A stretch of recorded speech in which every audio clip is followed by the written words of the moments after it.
Hey, this is Bike World. Here's what's coming up on this week's show. Our tame Motovlogger SMO starts a tour of the UK looking out for some of our best roads. And John goes all dapper at the Distinguished Gentleman's Ride. But first, we join Ross Noble and Austin Vince trail riding with the TRF. So Ross, this is the man I was telling you about. He knows all about the green lanes. He's a member of the TRF. He's a big deal guy. Who are the TRF then?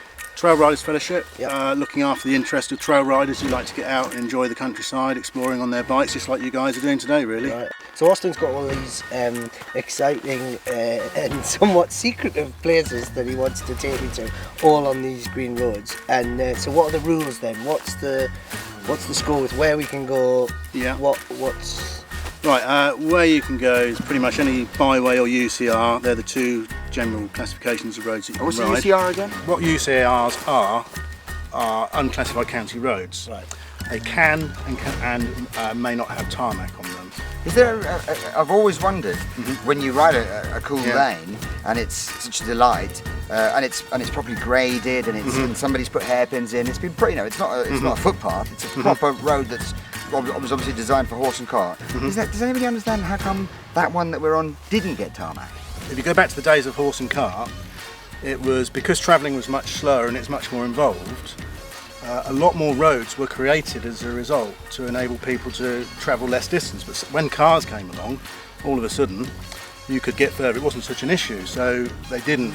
So it was an economic decision, really, as much as anything, a practical decision. Rather than tarmacking every single legal road, lots got left off. And Right. that's what our network is in essence. But they still retain vehicular rights. Absolutely, yeah. Oh, and indeed all rights for everyone. Yeah, indeed. People are trying to close them down, though, aren't they?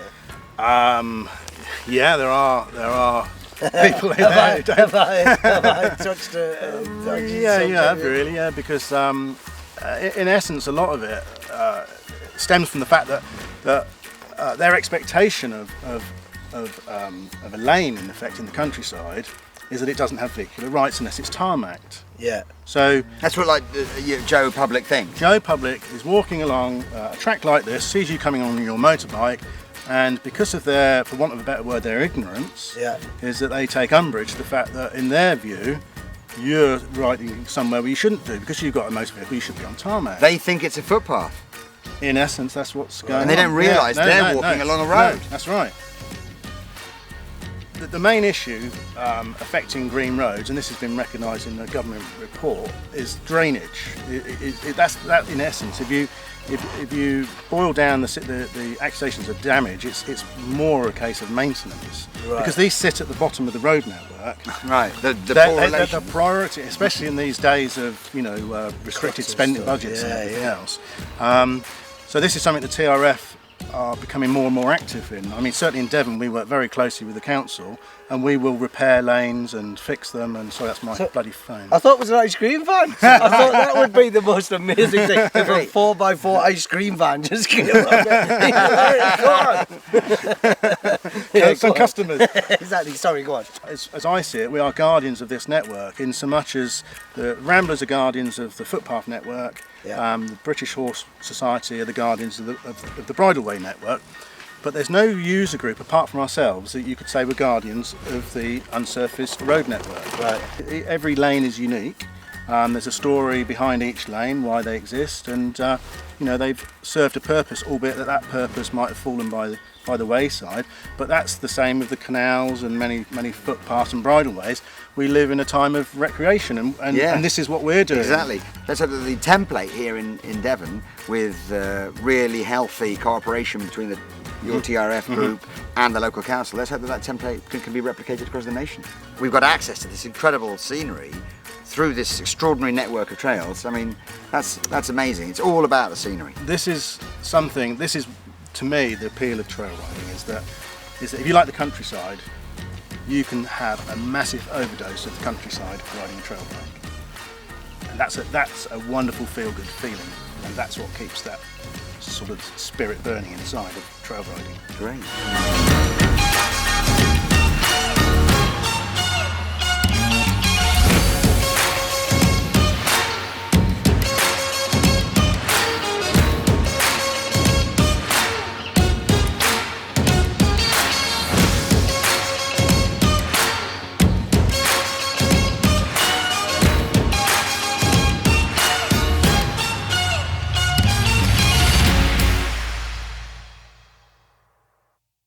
So what do you get if you cross a Sunday morning with 1,000 cafe racers and 1,000 men in interesting outfits? I think what you get is this. It's the Distinguished Gentleman's Ride.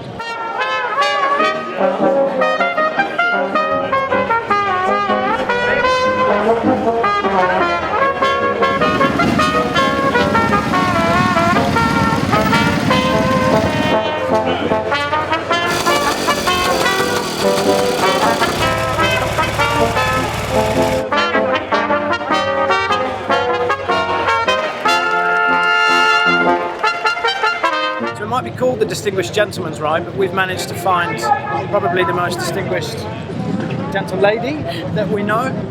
She's a rose amongst racing thorns. It's Maria Costello, MBE. Thank you. How are you? Good morning. I'm really happy. I'm loving looking dapper and riding cool motorbikes.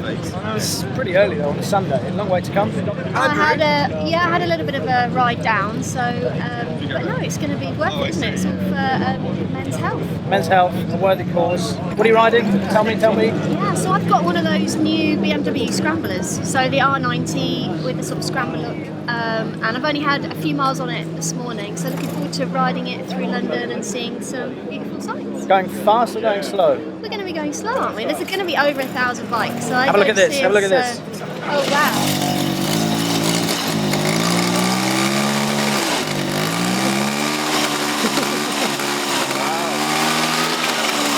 We've got 30 miles an hour of it. I think I should be on that.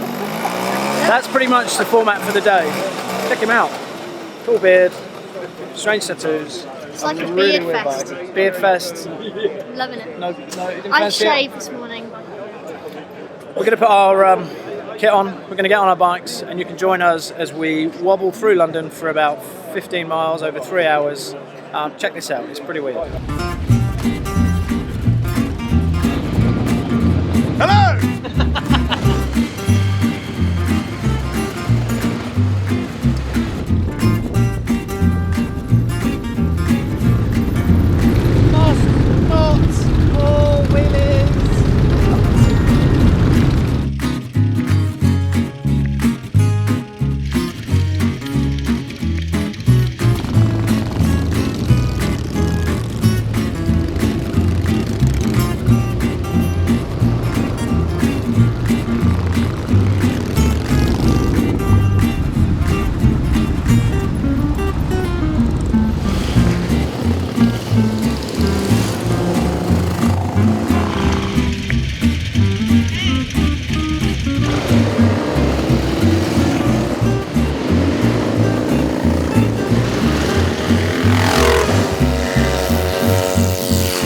So we just stopped at Embankment, a couple of miles in. I've probably seen 15 casualties already. Old bikes, they don't always work how you want them to. I guess that's part of the fun of the day, is dragging out that clunky classic and borrowing your granddad's clothes, coming for a ride out. It's all for a good cause. I've got to remember that it's not about showing off and trying to go fast. These guys are just here for a good day out. I mean, look where we are. It's not very often that motorbikes take over central London, and it kind of feels like we are at the minute. We're on our way into Parliament Square. See what's going on. Loads of cool bikes here, loads of cool people. I don't think I'm one of them.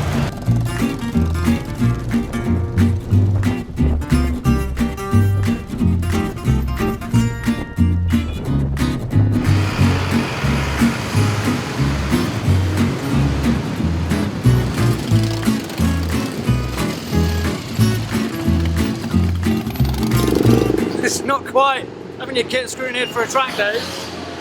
My braces just fell off. That's never happened before. Right, let's go.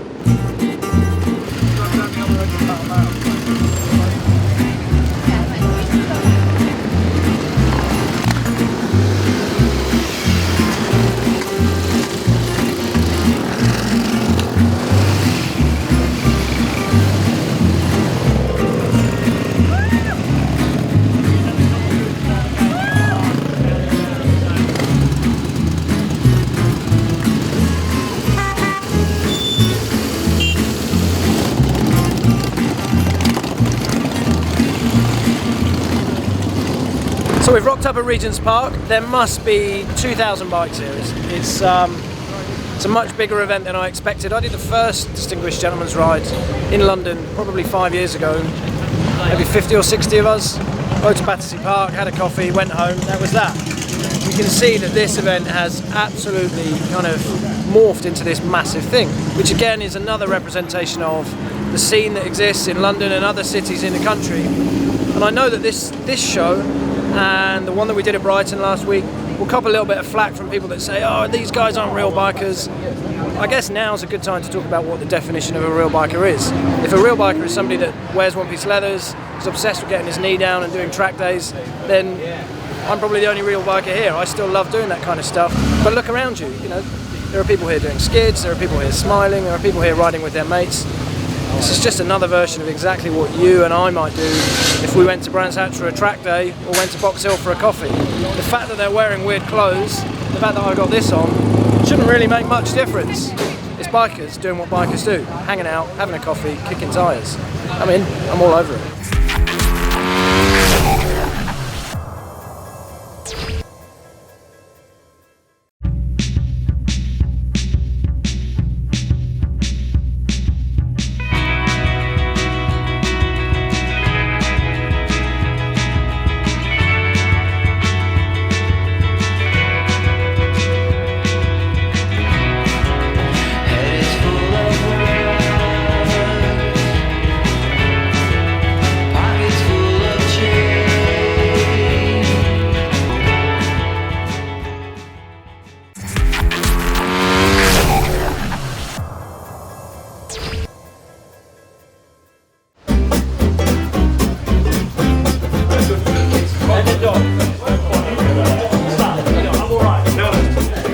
For you, what I recreated is what we used to have at Sunday lunch at my house, okay?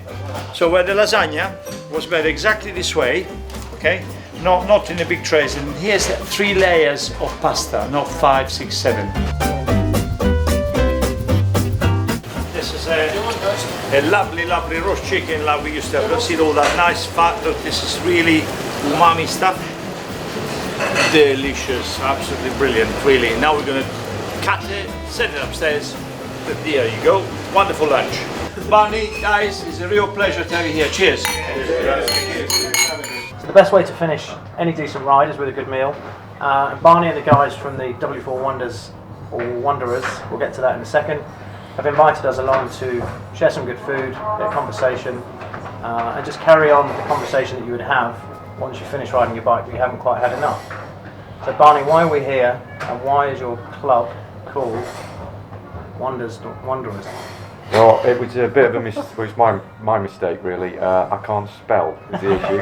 It was supposed to be W4 Wanderers. W4 is the area of London where we all live, and Wanderers like a football team, but I can't spell and it ended up being Wonders. And I didn't notice until the morning of the ride 3 years ago when we all got together for breakfast and started having a conversation. It's a great day to raise awareness for the charities, the foremost thing, and just to have a good time as a load of blokes. You know, we all ride completely different bikes. We sort of have a loose connection with where we live, and we just go out and have a good time. And it's, you know, it's celebrating individuality and raising awareness for prostate cancer. What do you guys think about the definition of a proper biker, and if we are indeed proper bikers sat here? I think it's curious that even in London in the rush hour, you can go past another motorcyclist and you'll always get a nod. Yeah. It doesn't matter what kind of bike they're on. You know, or, you know, I'm on a scooter sometimes and you get a nice little salute. And I think it isn't about what bike you're on, it's the fact that you're on 2 wheels. We're all putting our lives in danger. Yeah. We're all taking the same risks, or we're all actually after the same thing, which is about freedom, individuality, a different way of existing. Everyone acknowledges that, whatever bike you're on. I think as long as you put petrol in it and it goes, you're a real biker. Yeah. And obviously, the whole point of today is to raise awareness for prostate cancer. And I think it's probably important for us to discuss and talk about the facts. As you were saying earlier, that 1 in 7 guys will end up getting prostate cancer. And I think at the table, Tom, you've been through and out the other side, haven't you? Yep. In and out the other side, and still here, still riding. So it didn't affect my riding, except for a couple of months. And pretty big, impressive event, not just here in London, all over the UK, the US, and $5 million is a lot of money. Right. We were also chatting about the fact that, as grown men, it's sometimes quite difficult to talk about particular subjects. Yet here we are. Yesterday I didn't know any of you guys, and we've all just been talking about having fingers up our bums by doctors and military. But the nature of motorcycles has brought us together, and here we are chatting about something very, very serious. I had a camera crew up there. You did? Yeah. The whole camera crew, all of them, it felt including like lights and everything. It felt like it. Some people will do anything together. So we've had good food, we've had a great ride. I think we've already said our thanks to Giancarlo from Caldesi, the restaurant that hosted us. There's still a couple of hours of daylight and sunshine left. We should probably finish up and go and have a ride. Yeah, have a ride. Yeah. Thank you very much for the invite, guys, and thanks for a lovely day. Right on the sunset. Yeah. Stretching my blazer over a fantastic dinner. The day's pretty much done. Bike's been fantastic. This isn't a plug for Triumph. I know there's quite a few comments that we get about Triumph being on the books and us chucking money at them and them chucking money at us. These bikes have been brilliant all day. Tomorrow I'm going to ride this bike to work. Next weekend I might ride it to the coast. I quite like turnkey bikes. The SR project bike that we're building is one thing that probably never work and never quite run right. That's the glory of these modern retro bikes. They work when you put the key in them, they look as good as they do, and you can come and do events like this and fit in with guys like these. So I'm going to jump on this, head home, watch MotoGP.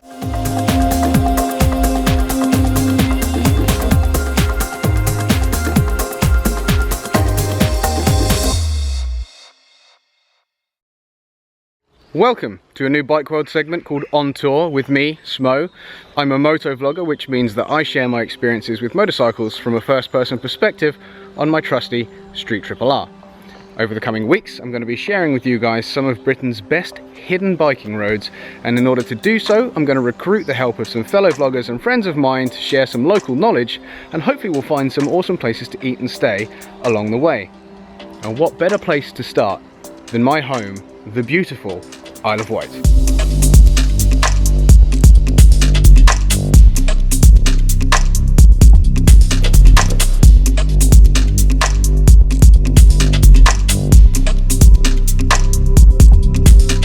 Now, it's not exactly a well-hidden secret that the Isle of Wight is not a very big place. In fact, from the very western point to the very far eastern point, it's only about 27 miles.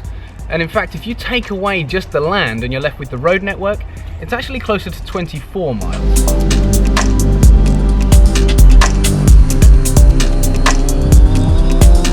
It will come as no surprise then that you could most likely circumnavigate the entire Isle of Wight in probably just a couple of hours, give or take depending on the traffic. However, if you've never been here before, there are plenty of cool things to discover.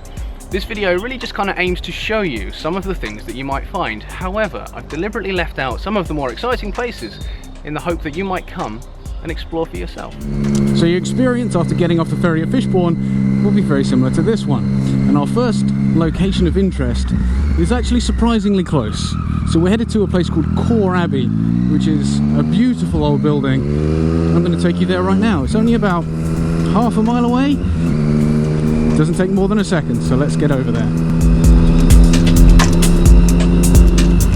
It would appear that we've already encountered our very first Isle of Wight driver. They typically like to drive 10 miles an hour below the speed limit until they reach a 30, and then they do 10 miles an hour over the speed limit. It's very interesting. So after turning left out of the ferry terminal, our first destination is several hundred meters up the road, right here on the left hand side again. So let's check it out. So this is Core Abbey. The building itself behind me, beautiful old place, definitely worth checking out if you've not seen anything like it before. It's also a gorgeous area generally. There are paths all around, like the one behind me for instance, and if I turn around, one in this direction as well.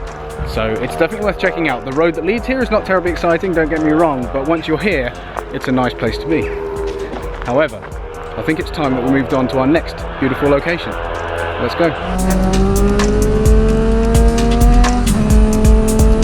Welcome to the beautiful location number 2. This is Aptley Beach, and as you can see behind me, it stretches on for miles. And if by chance you feel a little peckish, behind me up here is Aptley Beach Cafe, great for a slap-up breakfast, and above is a rather more swanky restaurant.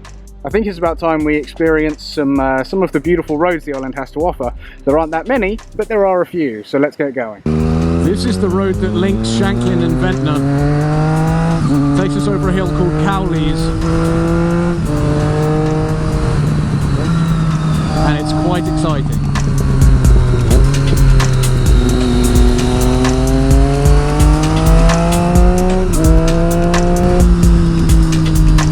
Officer.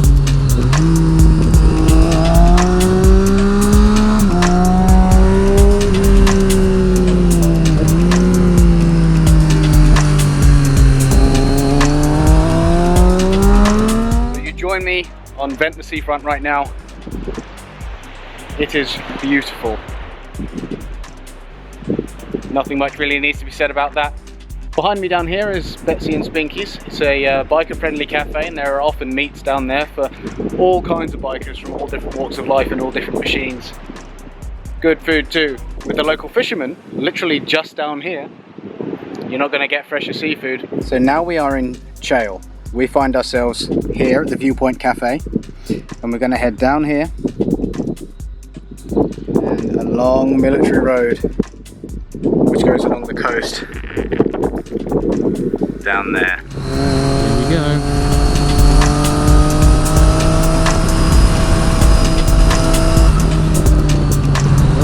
Look at that, people. Just take it in for a second. Freshwater Bay. Beautiful. So we're just going to go over the crest of this hill here. We're going to turn left into the car park at Compton Bay, which is just here. Perfect place to stop and get an ice cream. Recharge your batteries because you're about to blast it through that S-bend up there.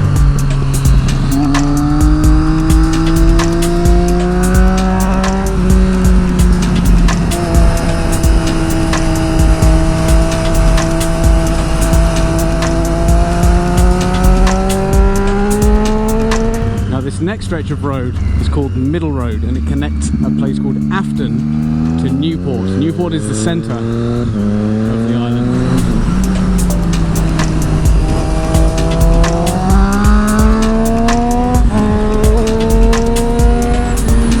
Heavy on the brakes, otherwise you launch yourself into that bush.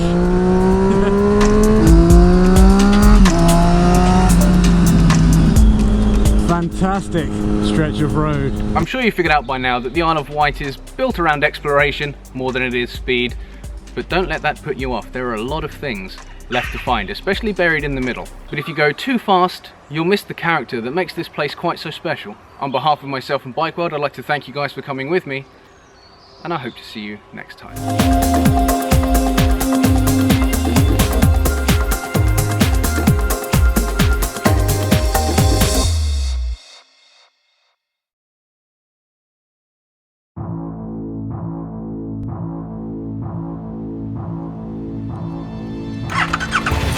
Wow.